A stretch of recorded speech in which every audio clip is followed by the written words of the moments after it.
pagi. Pada hari ini saya akan melakukan proses pembelajaran di kelas 5 dengan materi pembelajaran Raja Salomo yang dimulai dari sekarang. Oke, baik anak-anak. Selamat pagi semua. Selamat pagi, Miss. Udah sarapan tadi semua ini? Sudah, Miss. Oke. Semoga kabarnya baik semua ya. Ada juga kawan kita yang nggak sekolah kan? Iya, Miss. Oke. Sebelum kita mulai pembelajaran kita pada hari ini, marilah kita berdoa. Doa pembuka. Ayo, siapa yang mau doa pembuka? Ayo Putri, doa pembuka. Ayo. Di sini itu aja, di situ aja. Mari kita berdoa dengan membuat tanda salib. Nama Bapa dan Putra dan Roh Kudus. Amin. Ya Allah yang membuat kami belajar, dan yang Engkau lah yang memberkati kami dari tadi sampai sekarang. Ya Tuhan, kami ingin belajar dan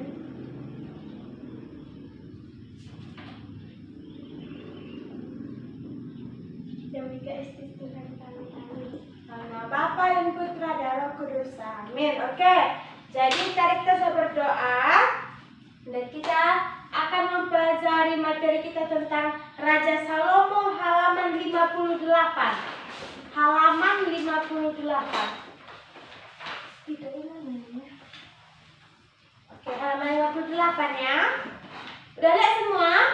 Sudah, Miss. Udah? Sudah, Miss.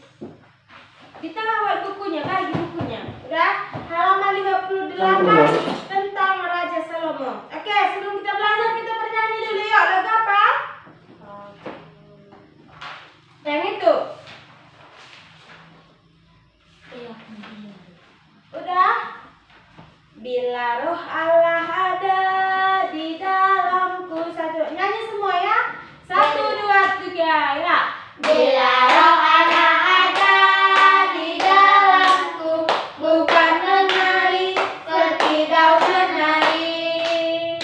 Bila roh Allah ada di dalamku, bukan menari seperti daun menari. Bukan menari, bukan menari, bukan menari seperti daun menari.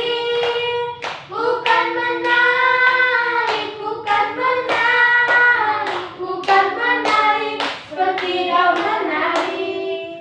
Oke. Pernah kalian dengar tentang Raja Salomo? Pernah. Pernah? Di mana itu? Kita sering mendengar tentang Raja Salomo itu di Alkitab, diceritakan di Minggu Gembira, ataupun menjadi sabda bacaan di gereja kan?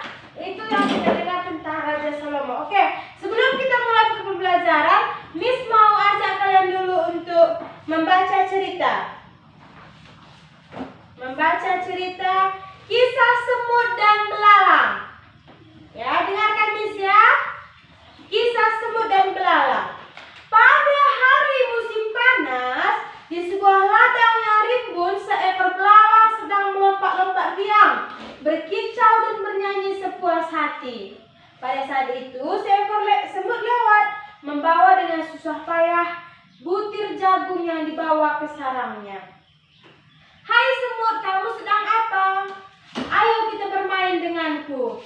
Lihat, hari ini sangat cerah, tanya belalang. Ayo kita nikmati hidup kita. Aku sudah menyiapkan makanan kita untuk musim dingin, kata semut. Dan aku menyarankanmu untuk melakukan hal yang sama.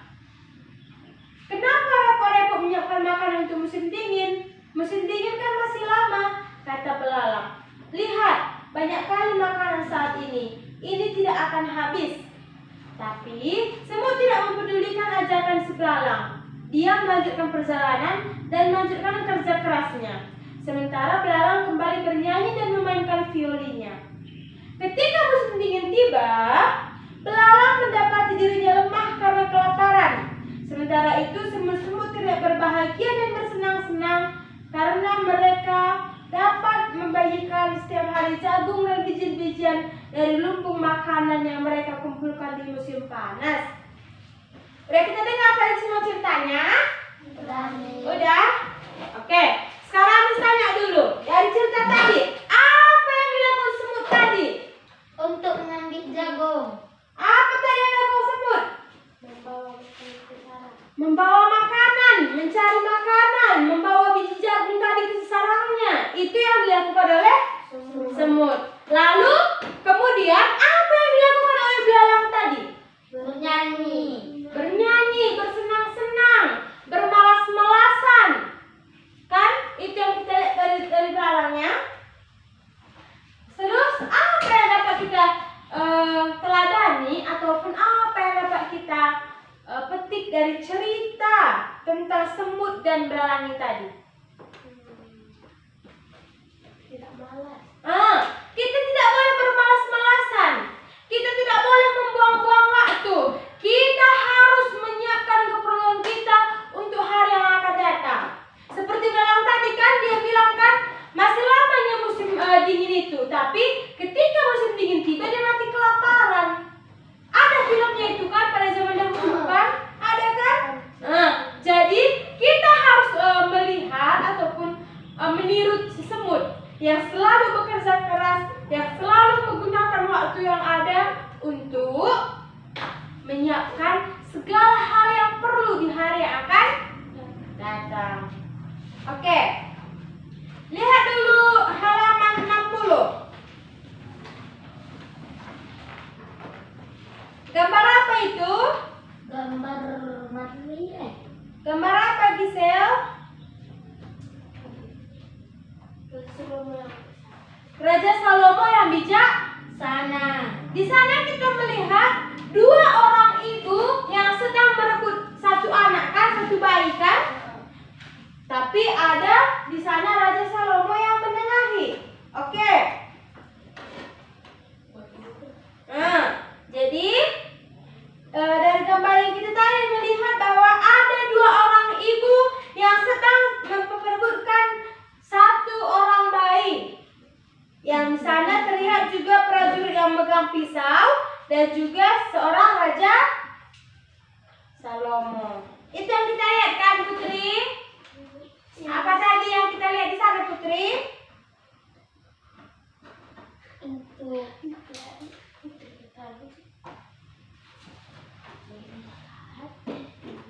Apa, Putri?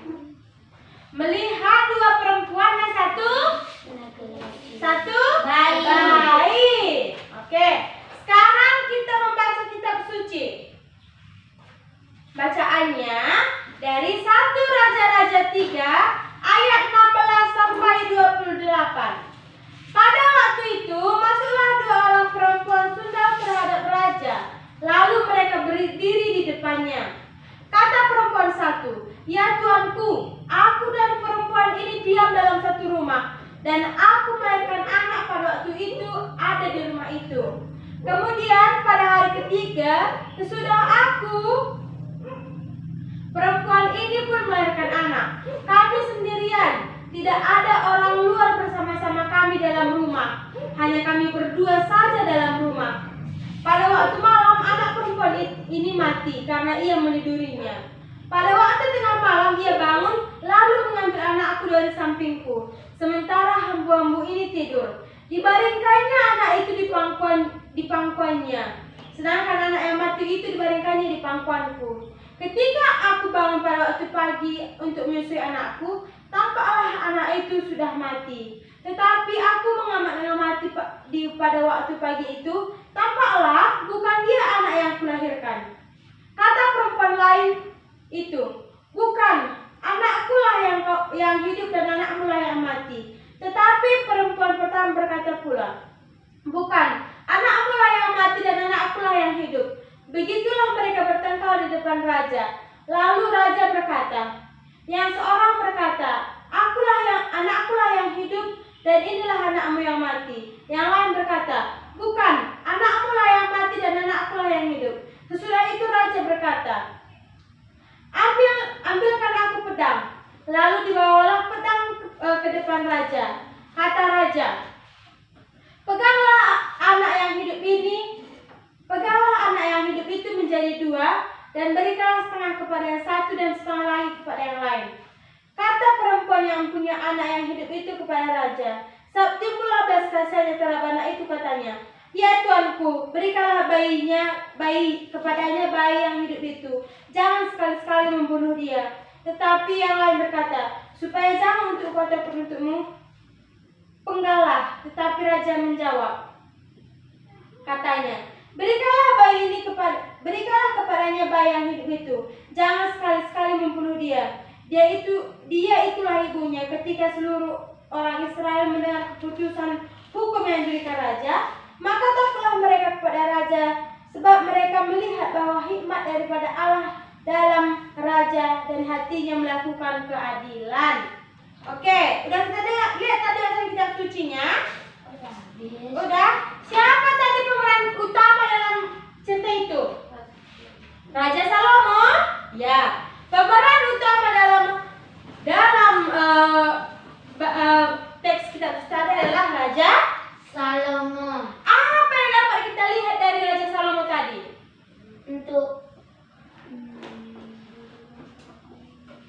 Apa yang bisa kita lihat dari Raja Salomo tadi? Adil. Iya. Raja Salomo itu selalu menegakkan keadilan. Dia selalu melakukan tindakan yang bijaksana dalam menghadapi masalah yang sedang mereka alami atau rakyatnya alami. Yang kedua, apa yang diminta Salomo kepada Allah?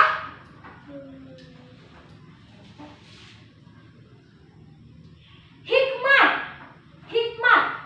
Kalau bahasa Karawi itu pasu-pasu, agar dia dapat menjadi raja yang baik, yang bijaksana, yang disenangi oleh orang banyak. Ya, itu yang diminta Raja Salomo kepada Allah, ya. Baiklah anak-anak, itulah pelajaran kita pada hari ini, yaitu tentang Raja Salomo. Apa yang dapat kita petik dari Raja Salomo tadi? Apa yang tadi kalian bilang? Adil, bijaksana. Oke? Jadi, pelajaran kita pada hari ini menjelaskan tentang bahwa kita harus bijaksana dalam menghadapi apapun. Harus selalu menegakkan keadilan dan harus selalu menjalankan apa yang disukai oleh Allah, apa yang dicintai oleh Allah. Ya, jangan nanti banyak orang yang senang bisa terhadap kita. Kalau kita nanti kasih mereka uang, pasti mereka senang kan? Tetapi tidak dicintai oleh Allah. Kalau kita tadi pun mencari uang itu dengan cara mencuri, lalu kita membuang-buangnya kepada atau membagi-bagikannya kepada Allah, Allah tidak suka. Walaupun orang pasti suka kan kalau dikasih uang kan, tapi Allah tidak menyukai hal itu. Oke anak-anak, semoga dari pembelajaran kita pada hari ini kita bisa menjadikan Raja Salomo tadi, Marcel, sebagai teladan hidup kita, yaitu sebagai orang yang bijaksana. Gisel, orang yang bijaksana, sehingga kita dapat menjalankan kehidupan kita sehari-hari. Apa saja tadi yang bisa kita Marcel? Yang bisa kita teladan dari Raja Salomo?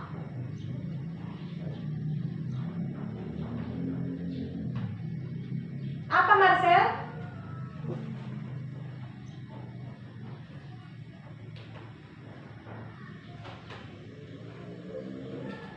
Apa saja yang bisa kita teladan dari Raja Salomo, Marcel?